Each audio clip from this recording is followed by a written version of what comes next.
Hey guys, আসসালামু আলাইকুম। কেমন আছো তোমরা সবাই? আশা করছি অনেক ভালো আছো। তো ওয়েলকাম তোমাদেরকে আমার রান্নাঘরে। আজকে আমি তোমাদেরকে ভাইরাল কটকটি পিঠার রেসিপি দেখাবো। তো আশা করছি ভিডিওটি তোমাদের ভালো লাগবে। এটি নিশ্চয়ই তোমরা ছোটোবেলায় অনেক খেয়েছো ফেরিওয়ালাদের কাছ থেকে। তো আমি একদম সেই পুরনো ফ্লেভার পেয়েছি এটাতে। তো চলো দেখে আসি কীভাবে বানাতে হবে। সেই জন্য এখানে যে কোনো একটা মোল্ড নিলেই চলবে।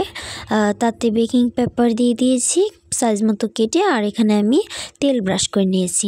যে কোনো কিছু নিতে পারো। মোল্ডের মধ্যে তোমরা টিফিন কারে কিংবা প্লেট থালাও ব্যবহার করতে পারো, এটাতে কোনো সমস্যা নেই। শুধু তেল ব্রাশ আর বেকিং পেপারটা দিয়ে দিও, তাহলে আর লেগে যাবে না।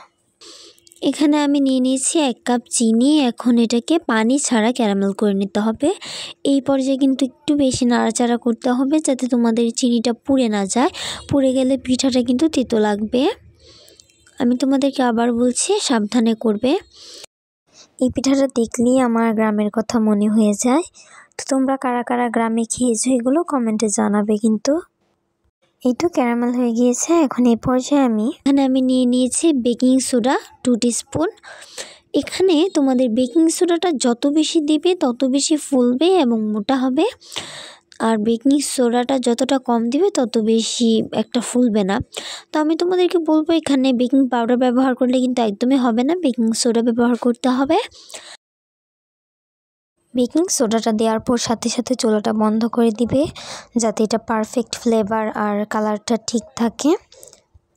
আর এখানে এই তো আমি এখন ঢেলে নিচ্ছি মোল্ডে, যেটাতে বেকিং পাউডার দিয়ে সেট করে রেখেছিলাম। এখন এটাকে এরকম করে ট্যাপ ট্যাপ করে চারপাশে ছড়িয়ে 20 মিনিটের জন্য রেস্টে দিয়েছি।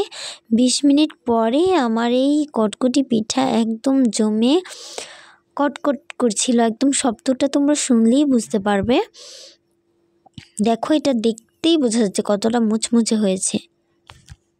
তো কেমন লাগলো তোমাদের ভিডিওটা? ভালো লাগলে অবশ্যই like, comment, share and subscribe করে পাশে থাকবে।